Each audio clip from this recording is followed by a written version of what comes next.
So we got a benefit coming up for you, a fundraiser that's coming up in Enterprise. Yes, sir. I believe it's this Saturday. What time is it going to be? It's from 12 until 2, but basically from 12 to whenever we sell the last plates. Yeah, that's going to be at the Riverside Grill in Enterprise. Yes, sir. And now, before we get into all that, what has led us to the point for you to have a benefit or a fundraiser? What happened that night? Well, everything was going good. We were shooting firecrackers and having a good time, and the kids were enjoying themselves, and me and wife was enjoying ourselves and everything. And we were getting closer to 12 o'clock, so we were starting some of the bigger ones. Well, my oldest daughter went to grab one, and it's a bottle rocket style, what is it called? I can't remember the name of it now, but it's a bottle rocket style artillery shell, basically. And whenever she went to pick it up, the ball on top of it was loose. So I didn't feel comfortable with her shooting. So I grabbed it from her, and I was going over to shoot it. And I was literally holding it in my hand and had my cigarette lighter down below it, probably almost a foot away from it, to see where to stick it in the pipe at. And as soon as I struck my cigarette lighter to see where to stick the bottle rocket at, I guess the powder was coming out of the ball. And as soon as I struck it, I seen it trace up the powder and exploded right in my hand. Wow. So again, this happened on New Year's Eve night, around midnight. You went to light the big one, and that happened to you. Yes. How long have you been shooting the fireworks before that happened? This was one that I've never shot before. It was something new that we had gotten, and we had already shot in probably 5 or 6 of them. They all went off perfect, no problem, nothing like that. Everything was going good, and it was just that one malfunction. I've been shooting firecrackers ever since I was a little bitty thing. You know, I went through my crazy stage with them, bottle rocket wars and all that, and you know, tonight I had the girls there. We were doing everything like we're supposed to, and everything was going fine until just that one freak accident. And I understand that you kind of touched on a little bit there. Your daughter was actually going to start shooting the fireworks, so Yes, she would have been a victim if you hadn't. Yes, sir. Yep, it would have probably done her a whole lot worse than what it done me, because it put a whooping on me. And like I said, seeing what it done to me compared to her, I'll take it all day long compared to letting her shoot it. So. And how old is your daughter? 13. 13. Yes, Wow. sir. She just turned 13 in December.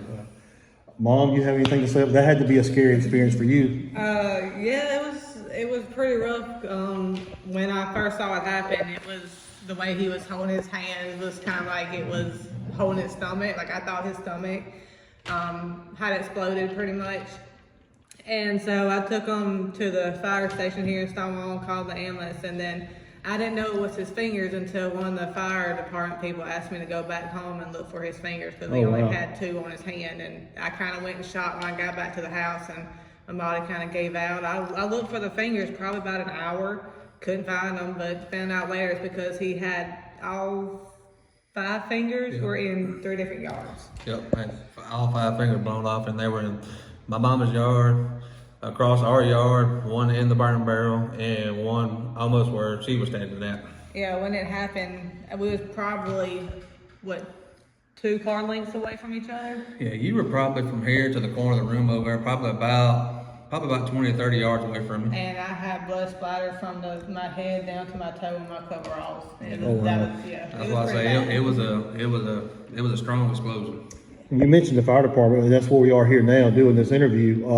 And we chose that spot because this is the first place y'all came to. Yes, sir. Was this easier for the ambulance and people to get to rather than your house? Or Well, what it was, when she asked me what to do, and I told her, let's get in the truck, because I was still coherent and everything when everything was going on.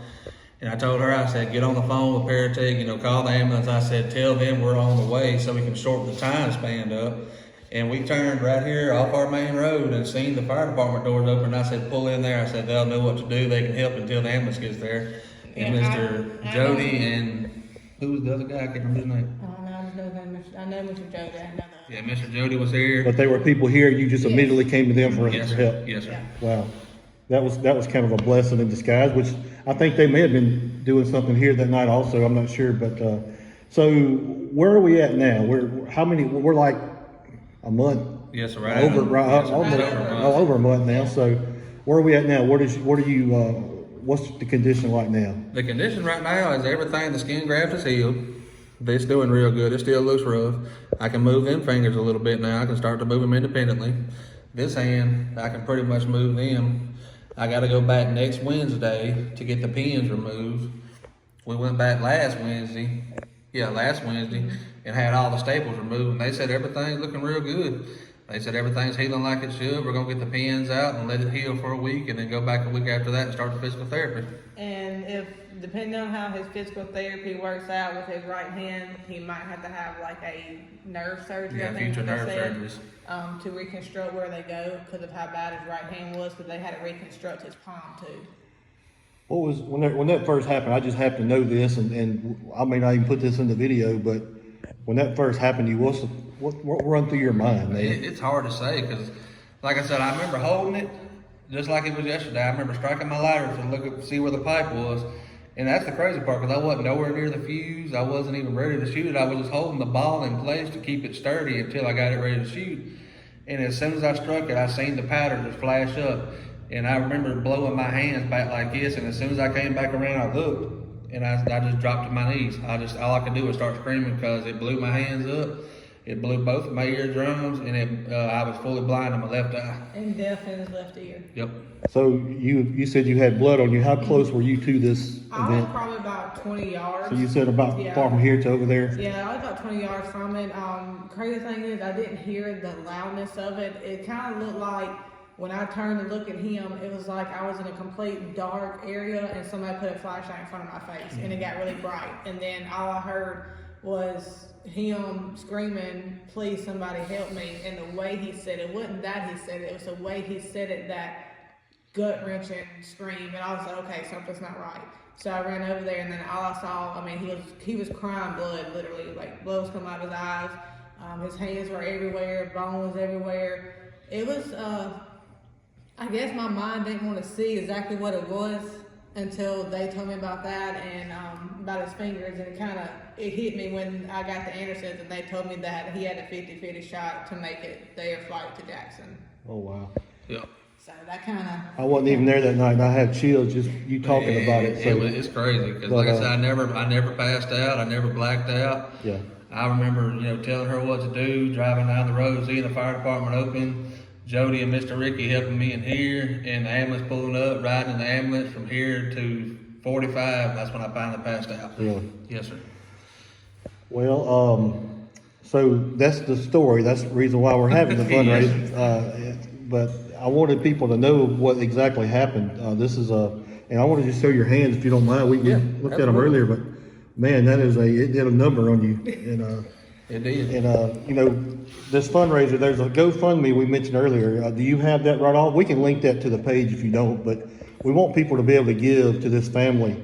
And those medical bills, they're going to keep coming. Yep, that's the thing, because I'm fully out of work right now until I can get something going.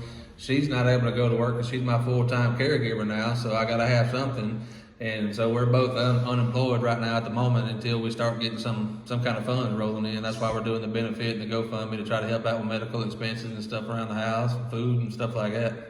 So remind me, are you a truck driver? Or? No, sir, I was a diesel mechanic. Okay. Are you going to be able to go back to that? Or They said they got the job offer still there for me if I'm able to, so I'm going to let everything heal up and just see what I'm capable of. And that's my goal, is to go right back to the way it was before. Like I said, I know it's going to be a little different on my hands and the way I grab things, but I'm going to try my best to do the same things I was before. And one last question before we cut the feed here, or the video. What does your kids think? Do they look at you different now that you... They do. They look at me different, because my oldest daughter, she thought I was invincible. Like I said, she literally thought there was nothing on the planet that could take me down. And it crushed her spirit a lot, but she's seeing me go through it and come back from it and stuff like that. And she's seeing the strength back in me and stuff like that, and seeing it ain't, messing my mentality none. And their spirits are getting lifted. Like I said, it still scares them, and they're starting to, able to talk about it more and stuff like that, and getting more comfortable with it. But they got their moments just like we do. It's got ups and downs. They don't like loud noises or anything right now. No. They all three saw something different, so they all three have different triggers, small things that trigger the youngest, and then you got the oldest that certain things trigger her, and then they're all separately dealing with it. Traumatic for every one of y'all, really. Yeah. Yes, sir. So I said the last question, but final question. Are you going to shoot fireworks again with your kids and with your family? No, sir, I think that was going to be our last year, because like I said, we were doing everything like we were supposed to. Wasn't being crazy with it, wasn't shooting them out of our hands or nothing wild. I done been through all of that, and I made it through all of that. And then the few times I tried to calm down, because I had the kids there and tried to be safe, and it happened. So that was our sign, it's time to stop. That's good. All right, anything else y'all like to add before we want to invite people out to the fundraiser, buy some fish plates or whatever they're having, the GoFundMe, anything else that they need to know about? Other than this, I appreciate everything everybody's already done. They've already been there. People's offered to help in any way they possibly can. I've had people come to the house and help out, around the house. And I just want to, ask them, if they can give, if they can't, that's fine. It ain't gonna be no hard feelings at all. Like I said, I greatly appreciate everybody that's came out to help and do what they've done so far, and everybody in the future is gonna come out to help, and I really appreciate it. And the prayers, of course. Yes, sir. Of course, the prayers. Very We good. appreciate everyone, and God heard them all. So. Yes, sir. That means a lot. Yeah. And we're here at Stonewall Fire Department with Jonathan and Miranda Davis here, and a volunteer fireman back in your day. Yes, I sir. remember serving with you. You did a good job, and we thank you for your time, sir. Yes, sir. Not a problem. Y'all Appreciate donate. you. Make sure to give and come out Saturday to support this fundraiser. Thank y'all. Thank you.